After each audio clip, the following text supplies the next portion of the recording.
Thank you, Sam. So when I looked through the syllabus of this class and thought about what I could possibly add that would be useful in addition to the various skills, one of the things that I've been thinking about has been, how do you think about yourself as a founder? How do you think about what the skill set is? And what are the things that you should be thinking about in terms of, am I ready? How do I get ready? Is it the right thing for me? These sorts of things. So let's start with the perception of what a great founder is. And classically, this tends to be Steve Jobs, Bill Gates, Elon Musk, Mark Zuckerberg, Jeff Bezos. And it's an image of founder as Superwoman or Superman, right? Who has this like panopticon of skills. And I can use the word panopticon because I'm here at Stanford. It's things like, I know how to do product market fit. I'm great at product. I'm great at strategy. I'm great at management. I can fundraise, right? I can do all of these different skills. And part of what you're looking for in a great founder, in the kind of theory of the founder as superperson, is I'm looking for someone who is awesome at all of these things. They are well-rounded. They're diverse. They can bat on all skills. And part of how I found this kind of emphasized in the beginning of my own entrepreneurial journey, as I remember reading an article that said, Bill Gates, who is smarter than Einstein, right? And you're like, well, look, Bill Gates is really smart and is very accomplished, but I'm not quite sure smarter than Einstein is actually a phrase that even Bill would want to be actually next to. And it's partially because I think it's this image of founder as superperson, which is that a great founder is someone who can do anything, jump over tall buildings in a single bound, all of these sorts of things. And the reality, right, is a founder is someone who deals with a ton of different headaches. And no one is universally superpowered. Generally speaking, you hope to have a couple of superpowers, some things that are unique edge to you, some things that are unique to the problem that you're trying to solve, some things that may help you give an edge, because actually competitive differentiation and competitive edge is super important. But it's not actually, in fact, a function of genius. And matter of fact, frequently, it's very hard to tell the difference between madness and genius, because usually it's the results that play out. And sometimes when you're dealing with uncertain environments, you may even be genius and later be thought to be a mad person, or you may be a mad person and you turn out to be lucky and you're later thought to be a genius.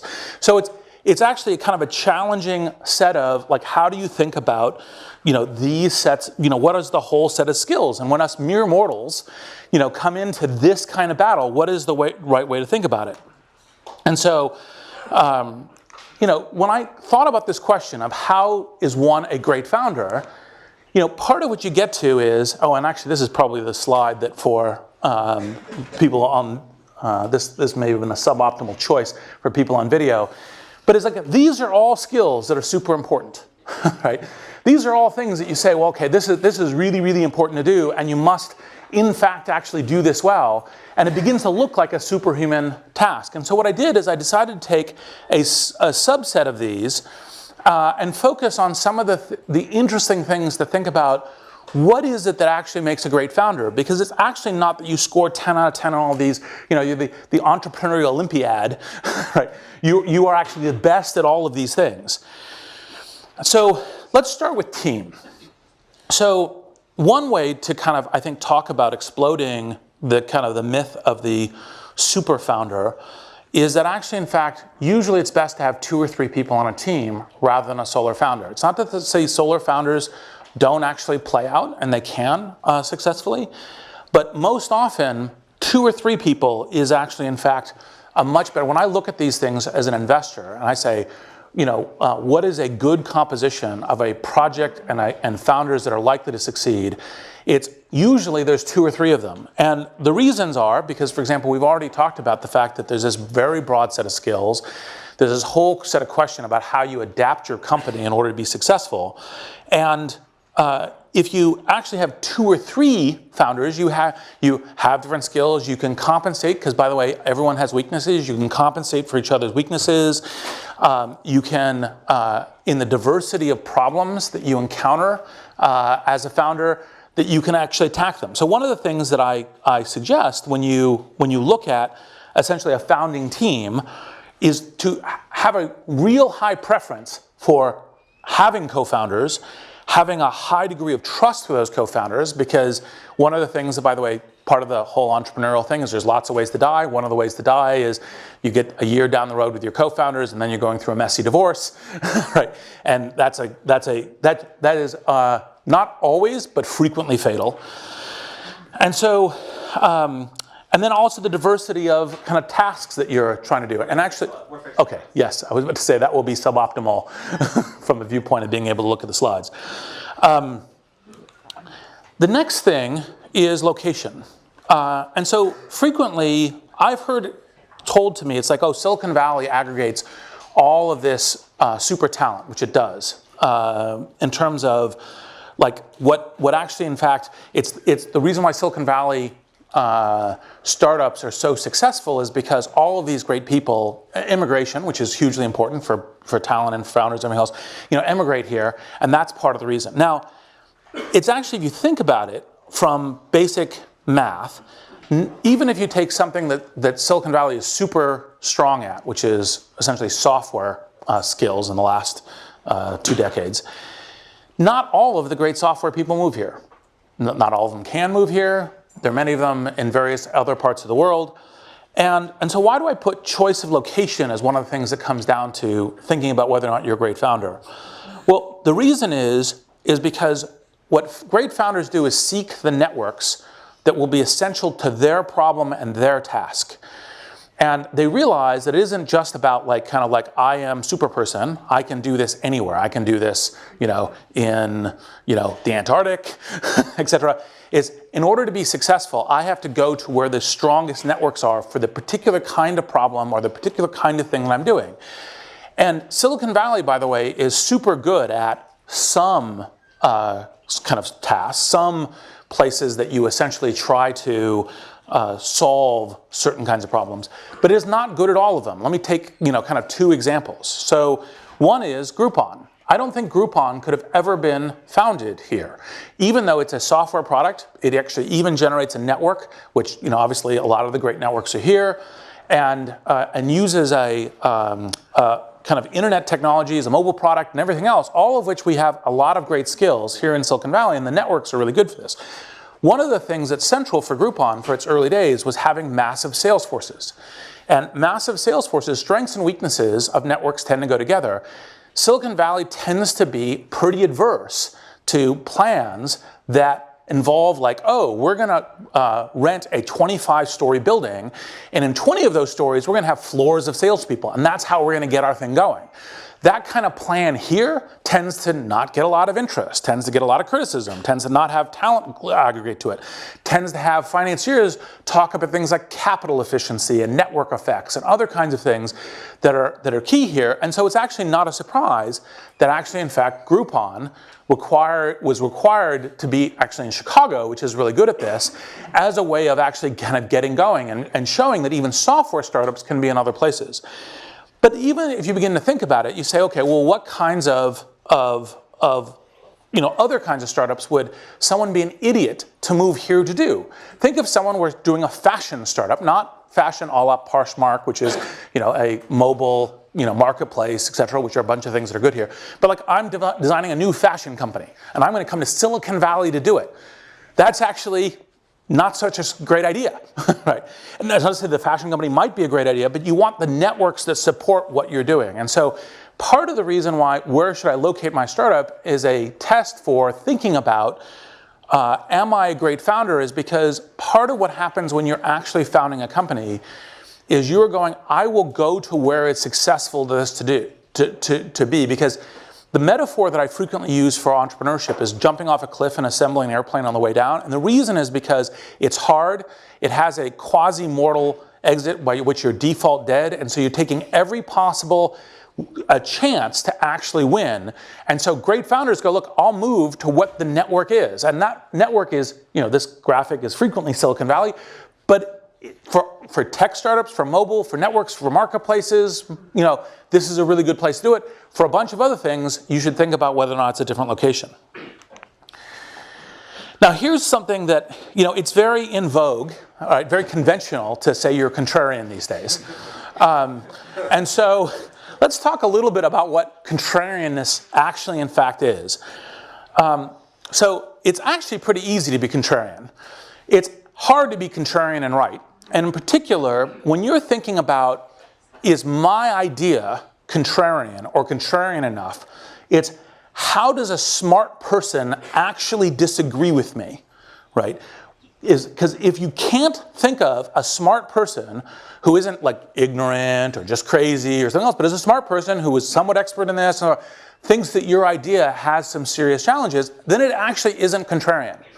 Right, so contrarian is always, actually this is one of the things that Sam and I talked about at startup school, is contrarian is actually relative to an audience, right? So when you want to be, when you're thinking about contrarian in terms of like a really good contrarian idea, it's like, okay, what would other, say it's consumer internet, good consumer internet people think is actually in fact not yet a good idea? And part of when you think about contrarian is to say, okay, what's the way that, what do I know that other people don't know?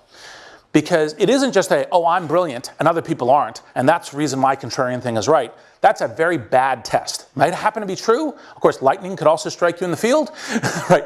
So think a lot about like, what is it that I know that other people don't know? So for example, in the very early days of LinkedIn, part of what I advise all founders to do is go talk to every smart person who will talk to you and give you feedback.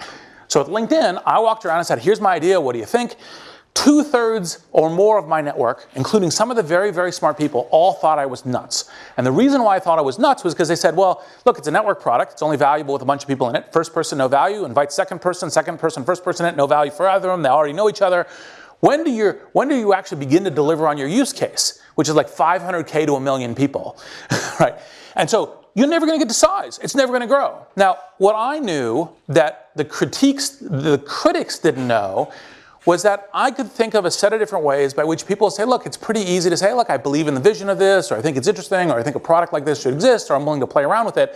And I can leverage those sets of interests to grow the network to get to enough size that you could begin to deliver on the value propositions in which LinkedIn had. And that was the specific thing that I knew that the critics weren't thinking about. And so when you think about being contrarian, you have to think about how is it that smart people disagree with me? They disagree with me from a position of intelligence, right? And there's something that I know that they don't know that actually in fact will play out to be true. Now in this case, in general, as a founder, it's good to be contrarian in the real sense and right.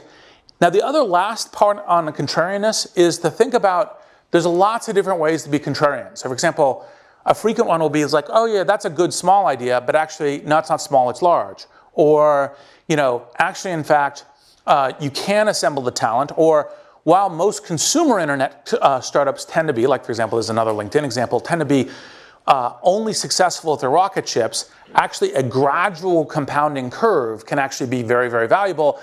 LinkedIn never had its rocket ship moment. It was kind of compound year by year, but that in the consumer internet tends to be atypical to the pattern. So here you begin to get to a bunch of sorts of problems that essentially founders run into, which is like, well, should I be doing the work or should I be recruiting people and delegating the work? And classically, the answer to this is, actually, in fact, you need to do both, right? And in fact, not only do you need to do both, you need to do sometimes one at 100% and sometimes the other one at 100%. And sometimes, even though this is not so good at math, both at 100%. And so what you'll see is this is actually classic when you begin thinking about what is a great founder, is you navigate what is apparent paradoxes. So another one that I frequently talk about is you got to be both flexible and persistent. And the reason for this is entrepreneurs are frequently given the advice to have a vision, stay firm against adversity, realize that you have this vision that is contrarian to what other people think, and just stay on track, get through the difficult times and get there. The other piece of advice given with equal vigor is listen to data, listen to customers, pivot, be flexible, right? Part of the thing that this comes out to being in terms of being a great founder is to say, well, when should I be persistent? When should I be flexible? And the vehicle that I most often use for this is you should have on a project you're doing, like a company, an investment thesis that essentially says why you think, possibly contrarian, why you think this is potentially a good idea. It should include what you know that you think other people don't know. And then, as you're going into the battlefield, you go, am I in fact increasing confidence in my investment thesis or decreasing confidence in my investment thesis? Because if I'm increasing confidence, then stay on track, be persistent. And by the way, sometimes even with adversity, your confidence can increase. If it's decreasing, that doesn't mean jump out. PayPal, LinkedIn, Airbnb, a whole bunch of startups I've been part of have had months where you were like, oh my God, why did we ever think this was a good idea? It was kind of a valley of the shadows moment. So like, for example, in PayPal, it was August 2000, we were burning $12 million in 1 month. The expense curve was exponentiating. We had no revenue. Decrease in confidence. However, we say, okay, what do we do in order to fix that? And that gives you your immediate action plan. Another one is, should you have belief or should you have fear? Right? Should you have, should you essentially go, well, no, I have this vision of the way the world should be and I should ignore everything else and I should just go at that.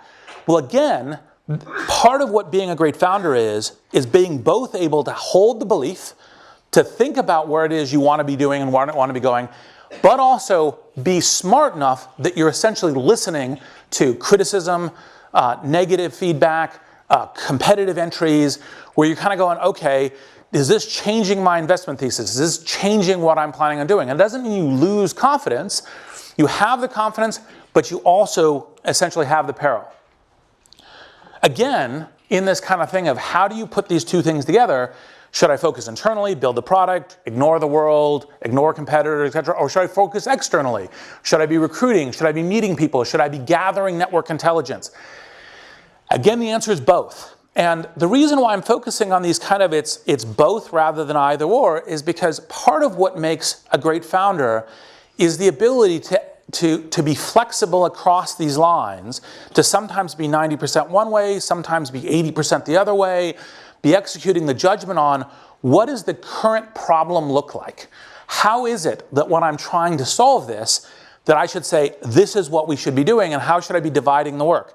And part of when you think about these things, and you say, like, this is another one that's kind of classic, is people say, well, I'm completely motivated by data. It's what customers say. I do user groups. I've a lot of entrepreneurial methodologies, lean, other kinds of things are talked about is like gather the data, be guided on the data. Well, actually, in fact, data only exists within the framework of a vision that you're building to, a hypothesis of where you're moving to. And the data can even be negative, and you can think, well, actually, in fact, this negative data means that I need to change or alter the way that I'm thinking about something, but I actually keep on a specific vision about what I'm doing. And by the way, sometimes even when you have that specific vision, you don't necessarily actually ever end up at that big vision that you were thinking about. So for example, at PayPal, we distributed these t-shirts that said, the new global world currency, right? Well, actually, in fact, one of and I know Peter's been here, one of the jokes I told Peter is like, well, actually, we do have this new world global currency. What we're trading in is dollars. You may have heard of it. It's existed for a while, right? We're essentially a master merchant for that. Now, of course, this presages what might be happening with Bitcoin, although, there's the whole other topic there. However, the key thing is that vision of saying we are creating a kind of a universal network that allows anyone to pay, anyone to become a merchant, to bring the electronics into the speed of commerce at any business that is being transacted. That vision kept a true north by which we say, well, first we think we're going to have a banking model, then we think we're going to have, a debt model. Oh no, we're going to actually have a master merchant model, and how does that actually play out? So you're always combining the vision and the data is within the framework of a vision, and sometimes, of course, what you learn changes your vision. Now, this is one of the ones that I actually think we saved this special picture for one of the ones that I actually think is quite key, is that normally entrepreneurs, founders, are thought about as having, like, they're risk takers, right? Whereas everyone else cowers in fear from this notion of risk, they boldly go out. Now, that's true. You have to be a risk taker. You have to be thinking about how do I make a really coherent bet on risk, because in fact, the only really big opportunities, the only contrarian opportunities that smart people disagree with you on, happen to be one that have risks associated with them. On the other hand, part of the skill set that when you're beginning to apply how you think about risks as an entrepreneur is you're beginning to think about, like, how do I take intelligent risks? How do I take a focused risk that if I'm right about that one thing, right, then a bunch of other things break my way. And once I start doing that, I try to figure out how to make my on-shot possibility as high as possible, e.g., how do I minimize other risks? How do I essentially take this risk in an intelligent way that doesn't just go, oh yeah, risk to the wind, who cares? Right, let's go. And so this kind of combines that, you know, this image, which I think is the best of the images we found for this yet, is kind of this sense of how to think about it. Now, back to what I was saying in terms of having an investment thesis. Part of having an investment thesis is you chart it out, it's kind of a list of bullets. You say, like, for example, in early LinkedIn, it was like, look, everyone is actually going to be benefited by a public professional network. Everyone will realize, including companies, that it's better to have it play out this way. The initial set of adoption will come from essentially people who are like, visualize the world this way, are willing to play with it, and then eventually the mass market will come on as they begin to have a network that is already delivering a value proposition to them. That's what kind of an investment thesis can look like. And then, you know, you got economics, so like initially recruiting and then broadening and other things. You have that investment thesis and you say, is my investment thesis increasing or decreasing in confidence? Do I think that the data that I get from the market, when I talk to smart people, how does that change my confidence in it? And this is actually how you essentially minimize risk. So, for example, very early days in PayPal, the part of what happened is they said, oh, okay, well, we're going to do cash on mobile phones. We'll do cash on Palm Pilots because it's really easy. We actually realized the cash on Palm Pilots wouldn't work even before we launched the product, because basically what happened is I went in and said to Max and Peter, I said, look, here's our challenge. Our challenge is this room probably doesn't remember what Palm Pilots are. They were the like early PDAs. And so we lived in what was Palm Pilot Central, and the whole use case was splitting the dinner tab. And how many people, if everyone at the table would have a Palm Pilot split dinner tab? 0 to 1 in every single restaurant. So you could, even just by thinking it through, you realize like the direction you're on is going to hit a minefield and you need to pivot. And that's when Max Levchin came up with the idea of saying, actually, in fact, we could sync by emails, we could have email payments as the backbone of this. And we're like, oh, that's a good idea. And of course, that's what the whole thing kind of pivoted into. And that's part of thinking through minimizing the risks as you're actually executing. Here's another one that's kind of classic, which is, well, should I have this long-term vision or should I be solving local near-term problems? And again, the answer is both. It's these paradoxes. And the question is you jump between them. You should always have a long-term vision in mind, because if you actually completely lose your directions, eventually you'll find yourself in some field there's not a good path out of. But if you're not focused on solving the problem that's immediately in front of you, you're hosed, right? And so part of the question about how you put these things together is you say, okay, short term, what's the thing I need to be doing today? Have I made progress today? Have I made progress this week? But is it largely on path? So I'll give you an example of how this plays out in terms of financing or in terms of strategy. So people frequently think product strategy is fundamental to how startups, like I have a product idea, that's the thing, I'm a founder. Actually, in fact, the next level down on strategy is usually product distribution, whether it's consumer internet or enterprise or anything else, because actually, in fact, no matter how good your product is, if it doesn't get to customers, you're hosed. So usually you have to have product distribution is more fundamental than the actual what the product is. And the one below it is financing. And the reason why it's financing is if you run out of money and the whole effort goes away, even if you have a really good idea, it doesn't work. So frequently when you're executing on a good strategy, you're actually, in fact, when I'm raising money, this fundraising, I'm thinking about the next fundraising. I'm thinking about how I'm set up for it. I'm establishing relationships that would be key to that. And I'm not executing like, oh, the only thing that matters is I get to the next fundraising, because you have this business that you're building. But I'm thinking that as a core strategy in terms of how I'm executing. And frequently you're thinking about, okay, how does my product distribution work such that the financing works well? And that's kind of how you architect these things together. So how do you know if you might be a great founder? Well, you should have some superpowers. It's generally speaking in software useful to be a good product person. It's useful to have good skills about kind of leadership, of bringing networks in, of persuading people. And it's useful to be able to, and this is kind of the most fundamental, is recognize whether or not you're on track or not. To have both that kind of belief, but also paranoia about, am I tracking against my investment thesis? And when you do that the right way, and you're learning, and you're assembling people, and you're assembling networks around you, that's generally speaking how you end up being a great founder. Now, classically, and I deliberately put up 5 white male pictures, is classically you have a kind of these are the iconic founders. But in fact, founders can be very diverse. They can be extraordinarily talented at different areas because there's different kinds of entrepreneurial companies. There's different kinds of problems that they're trying to solve. And I don't just mean diversity in terms of classic, kind of gender, race, et cetera. Diversity in age, diversity in experience. Jack Ma was a teacher before he got into this. That's the kind of thing that you should think about. And so the question is how you cross uneven ground, how you assemble networks around you, how you get people to assemble this. It's a constantly changing problem to face when you are trying to found a company. And so I think the thing that I was trying to get people to think about with this is to say, there's not one skill set. There's an ability to learn and adapt, an ability to constantly have a vision that's driving you, but to be taking input from all sources. And then to be creating networks around you. And that's essentially what makes a great founder.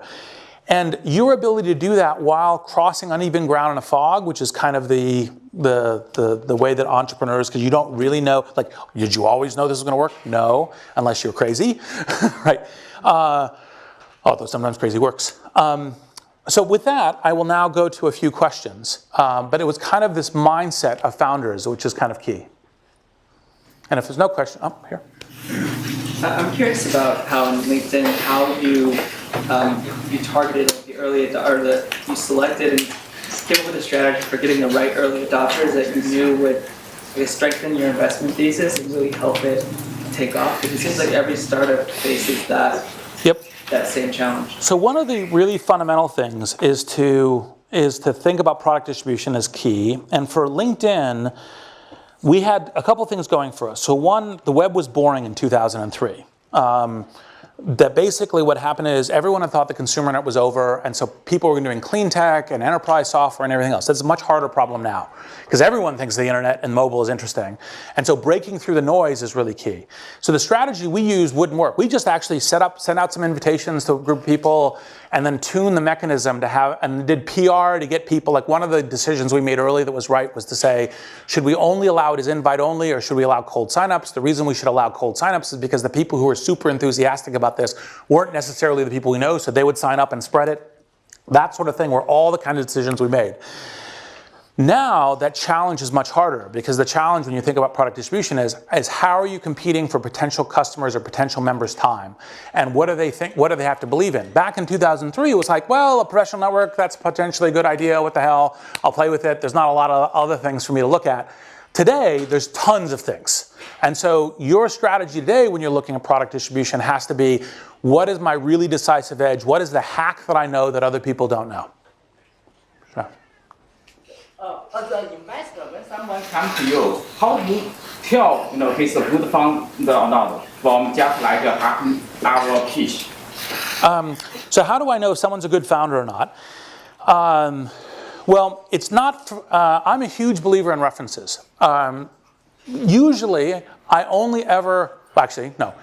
100% of the time in this case, I only meet with someone when they come to me through a reference. So one of the things, by the way, is after this I have to run off because I have a meeting that I need to get to. If you want to actually get time and attention with me, find a reference. It's not a pitch to using LinkedIn. It's a question of, this is how you sort out time. You can find like Sam knows me, not to throw Sam under the bus, right? Yes. And so a reference to me is, in fact, the way that I do this. And so, for example, when I met with the Airbnb guys, part of the reason why I could interrupt them 2 minutes into their pitch and say, I'm going to make you an offer to invest. I want to hear the rest of the pitch because I think what you're doing here is magical and awesome, was because I'd already had references on them. Like that was only 2 minutes, not even 30 minutes, because I already knew about them before coming in. And by the way, by and large, some version of that is true of most of the great investors. And it's that network that's really key. I think there was a question over here too. Here. So would you consider density of insight to be a strong signal for great founders? Density of insight is a strong signal for great founders. Can you say another sentence? So being able to distill a thesis out of a whole variety of observations, so nail it down to a concise sentence. Well, I would definitely say that the ability to say coherently what you're targeting and to articulate something that isn't trying to boil the ocean or a Swiss Army knife approach, but is like one focus, like, look, if we're right about this, then it works. That is actually pretty important to being able to judge a founder. Because if you don't have that level of clarity, you're not going to be able to assemble the network behind you. You're not going to be able to get investors, you're not going to get employees. You have to be able to articulate a very clear mission about what you're doing.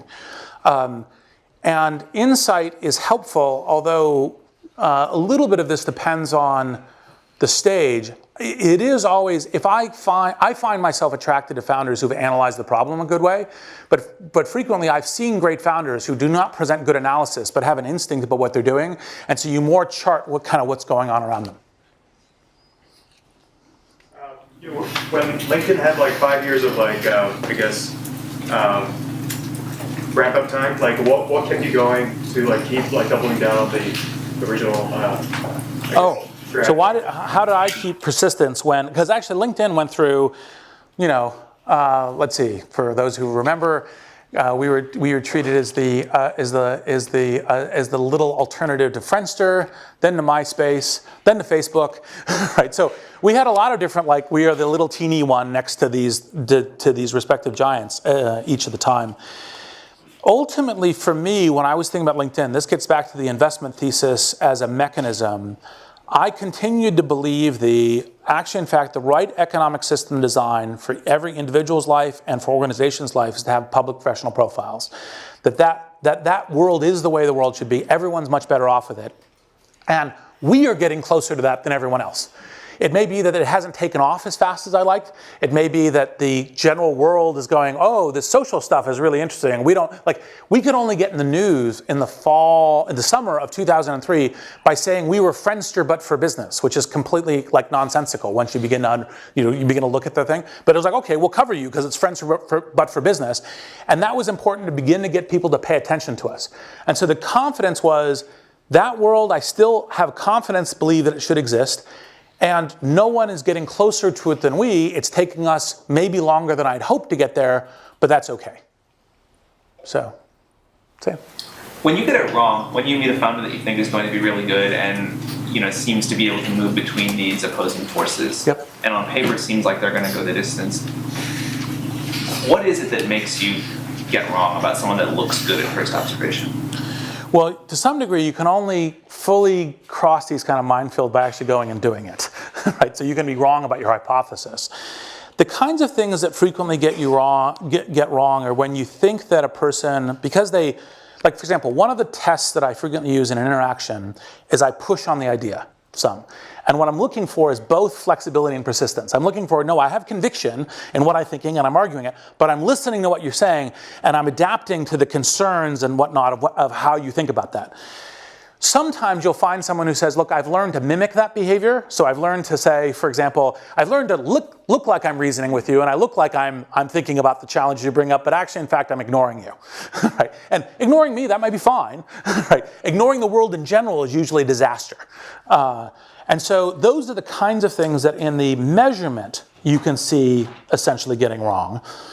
But usually the kind of thing, most often, the kind of reference questions I ask about founders is adaptability.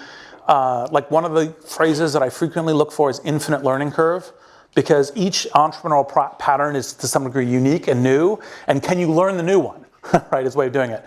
And so, does the learning break down, or is there some major skill set? Is there an ego issue that gets in the way? Well, I must be the great, everyone must adulate me, and that will cause you to behave wrongly in adapting to the problem. those kinds of things. I think I have one last question, the woman in the back. What makes a great co-founding team? And from your perspective, what makes a good partnership when you're evaluating how to be a great co-founder? Co-founding team, how to evaluate, and then how to think about co-founders. So the first thing is, it's super important that you collaborate really well. That was the kind of the point I was making during the team, the initial part of that, because if you in fact don't have pretty good serious trust, kind of a way of it's 1:50 that I'm supposed to end, right? 2:05. Oh, 2:05. No. I'll keep going. Sorry, I misread the time. So I will have time for more questions. Sorry, I was trying to be good. So okay, let me give a little bit longer answer to this then. So the key thing is when you're thinking about founders is, do you have a diversity of the necessary strengths across the whole range of strengths that would be useful? Frequently you need one technical founder, at least. Frequently you need to have someone who is going to be dedicated to the business side, fundraising, these sorts of things. That's kind of classically skill set when you think about the 2 to 3. And usually it's kind of some composition across them. And that's kind of like what you think of as founders 1 when you're thinking about a founding team. When you get the next level deep, for example, one of the things that people will classically tell you is, like, for example, don't invest in a husband and wife team. And actually, that adds a little extra freight to it and everything else, because, there's personal dynamics also upset what's going on. I actually think that what you're looking for is, do they collaborate well? Do they help each other get to truth, right? So for example, I am most heartened when I'm talking to a team that when they're reasoning to each other. They're not like, oh, we're just all singing from the same thing. It's like, oh, but did you think about this? Or what about this as a challenge? Like, you're navigating the field of battle, which has a bunch of risks. Like, for example, one of the things that was pretty common in PayPal is Max, who invented the fraud systems and everything else, would frequently come into Peter's office, Peter Thiel, Max Levchin, and say, look, here are some things that are going to kill us, and let me focus you on them, right? So it's not like we're all just kind of saying, oh yes, we're all singing our kumbayas, but we are adjusting to what is truth and what's the problem that we need to solve, what's the problem in the short term, what's the problem in the long term, and how are we tackling it? And that composition within a team, that collective problem solving, that collective learning is the kind of thing that actually usually makes great teams. Yeah, thank you for this wonderful lecture. I recall Peter Thiel says, we all dream of flying cars, but we end up 140 characters.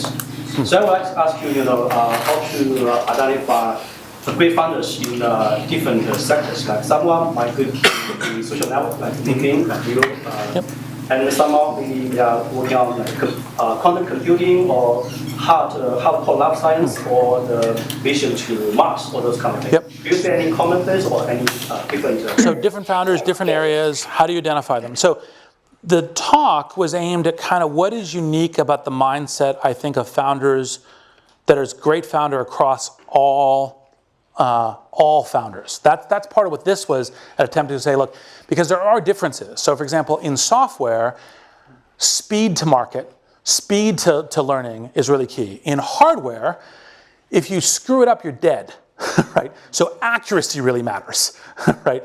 Because if you build and ship the wrong thing, you're hosed.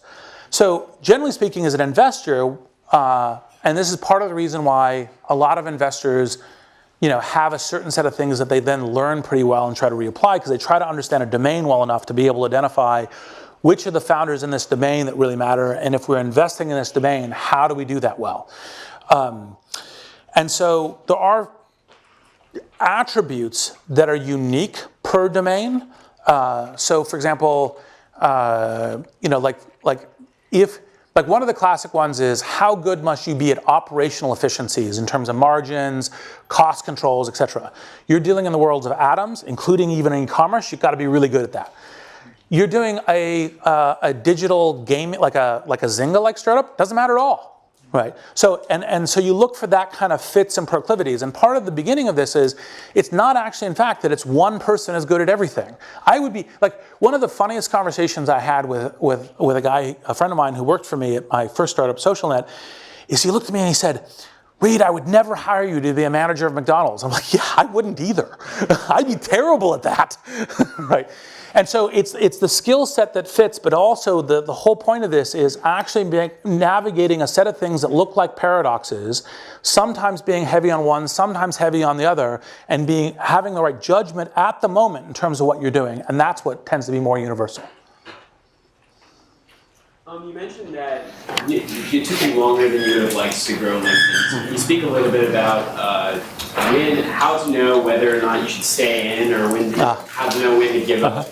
Also, maybe even with respect to like your personal life and your career goals, or like how it fits into the big picture. So the question is basically, how do you know when to pivot? Part of the reason why having investment thesis and your confidence in your investment thesis and being pretty clear on that is, generally speaking, the answer that I give people is, if your confidence is unmeasured for a fairly long time or is decreasing, because unmeasured for a fairly long time should be decreasing, and it's decreasing, and then you go into intense mode where you're trying to figure out what kinds of things you would do that would increase your confidence, right? And that's failing, that's a seriously good time to think about pivoting, right? And you might have theses on, can we raise money? You might have theses on, what's the pattern by which the product distribution or growth or viral invitation or SEO or anything else will work? And you're like, well, I tried these 3 things, and this 4th thing doesn't seem as good as these 3, and the next 2 things that I think about seem even worse. That begins to decrease your confidence, and that's when you should think about pivoting. A frequent mistake when it comes to pivoting is wait until you've essentially crashed into the wall and everything is dead and you can't maneuver anymore, and that's you waited way too long. Now in terms of personal career goals and so forth, part of the thing that I would say that is one of the things that I had meant to talk to you during the slides that, since I misread the time, I rushed through it a little bit. One of the classic questions is balance. And I actually think founders have no balance. Like, one of the funniest conversations I ever had was with a governor of Colorado who was like, we're going to attract really great entrepreneurs here because we have this balanced lifestyle. Like literally, if I ever hear a founder talking about, oh, this is how I have a balanced life and so forth, they're not committed to winning, right? And so the only really great founders are, like, I am going to literally pour everything into doing this. Now, it only may be for a couple years. I may do this for a while, then go do all things. But while I'm doing this, I am unbalanced at this thing. It's not to say you don't take breaks, not to say that you don't, go on dates or whatever else, but you're super focused on this because it's really hard and there's lots of ways to die. And that's the reason why the jumping off the cliff metaphor is one of the ones that I classically use. So your definition of contrarianism depends on the idea of identifying uncertain opportunities which others don't necessarily see. Overall, how efficient do you think the startup ecosystem is at identifying good opportunities? So how good is the startup ecosystem at identifying contrarian opportunities? Let's see. That's kind of a challenge because the moment it kind of actually becomes in vogue, it's less contrarian. I'd say it's mixed. Sometimes, because part of what makes a great investor is an ability to go, look, I take this radical shot, I take this radical shot, I take this radical shot, and there's enough people who are investors. There's usually someone, if you can find your way to them, the network, finding your way through the network sometimes difficult, sometimes tons of noise, hard to get to the signal. On the other hand, there's sometimes things that are just kind of like, totally crazy. Like, one of the funny things was, Benchmark was the only one that would fund eBay. If you talk to most of the people in the Valley a year, 18 months ago about Bitcoin, they would have told you, like, what? I have no idea what it is. And by the way, it's still unclear how Bitcoin will play out, although I think the fact that there will be a distributed trust system on cryptocurrency is, I think, almost certainly going to exist in the world. And the real question is Bitcoin the first or last cryptocurrency? First, there's new ones and new features. Last, because it's the one that has network effects and is already going. And so I think it's pretty good with it. Frequently what happens is people think they're contrarian because they're doing something they think is in a unique combination. I'll give you 2 examples, and hopefully the founders of these people who sent me these I get about 30 pitches sent to me a day that I basically don't look at unless referral, unless something in the title makes me laugh, in which case I look at it mostly as comedy, and I'll share 2 comedy ones. One of them was wearable diapers, which was the, you have the computer monitoring, whether or not the kid is, taking a pee or a poop, and then let you know, and you're like, if you're that far away from your child and this kind of thing, it's probably a bad sign of other things. And then the other one was customized e-commerce bongs. You're like, ooh, I got a contrarian idea. And you're like, yes, you do, but not the right way. Right? So anyway, so I think generally speaking, the system's pretty good at it. In the back? We tried social net ahead of time, I guess. How do you think about creating markets versus... Creating markets versus discovering them? Yeah. Okay. So this is actually, it's a challenging question. The frequent, and it's a good follow on the contrarian thing. Like frequently, there's this classic thing of, oh, does the market exist yet? Is that because it's going to be huge or non-existent? The good news is it's usually one or the other, right?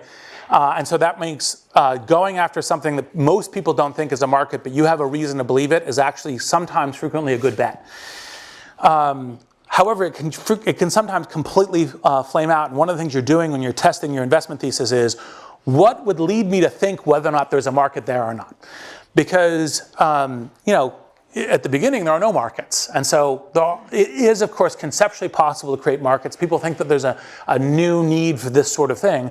On the other hand, the problem is how do you get fast adoption if people don't even know that they want it as a category? Right? So they say, well, but people, if they just realize, like a classic entrepreneurial misfire, a classic one is, if people just once it exists, they'll realize that they really love it, and they'll line up in droves for it. Well, there's a few entrepreneurs, Steve Jobs, one of them, who can do that. Most of the time, it doesn't work out that way. And so you have to say, in your investment thesis, why is it that you think, when you're thinking about a market that isn't already existing, that you know that other people don't know on the contrarian basis that leads you to think that market should exist, right? And so, for example, a micro one with LinkedIn was, actually, in fact, the classifieds means of recruiting was, in fact, an exercise of newspapers, an exercise of information age, and actually recruiting direct to people is part of what the networked age and the internet, and that's actually, in fact, how recruiting should go. Now, it was relatively easy to validate that, but that's the kind of thing where you think about there's potentially a new market. Last question. Yeah, last question. When do you know you've known someone long enough to start a company with them? One of the things Sam told us in the first lesson was you need someone you've known for a long time. But when you guys started PayPal, for example, how long did you, it was a large group of people, so how do you know, okay, I trust these people enough to start a company with them? So to repeat, I'm repeating the question in part because this is recorded and everything else, make sure that people hear it. But the question is how do you know that you trust someone well enough to be a co-founder? There's a whole bunch of different variables that go into it. And look, this is one of the risks that you take. And you kind of get to a thesis of, do I think that I know them well enough? Now, I'll parallel one thing that I think, there's a parallel here that I think is super useful. So one of the things I tell my portfolio company CEOs or founders when they're thinking about hiring a CEO is, I think that the only way to do this is when you get down to the people that you're thinking you may hire as a CEO, you spend 20 plus hours with them, right? Where you go into as much depth in the conversation about anything you think is a possible difference of opinion, belief, work style. So you've identified all this up front so that it's not that you have a contract. It's not like, oh, we're signing a contract and this is how we do it.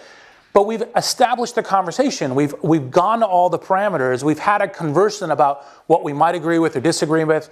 One of the things that I frequently think is worth covering is almost like kind of the divorce. Like, why would we want to divorce? Like, what would lead me to say this isn't working, right? And to cover that up front as part of it. Because then, at that point, when you get into the field of battle, which is hugely stressful, you go through the valley, shadow, and moment, you've at least got the basis of, we already conversed about a wide variety of things. We've set up essentially some expectations about what, how we might be playing together. And if it begins to vary off that, it's relatively easy to bring it up in a way that you're problem solving.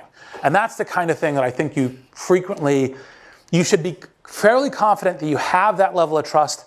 For me, frequently, it's to have a set of robust conversations such that it's like if something comes up later, it's like, well, we talked about this inversion, and we can bring that up. So anyway, with that, Thank you very much. Thank you.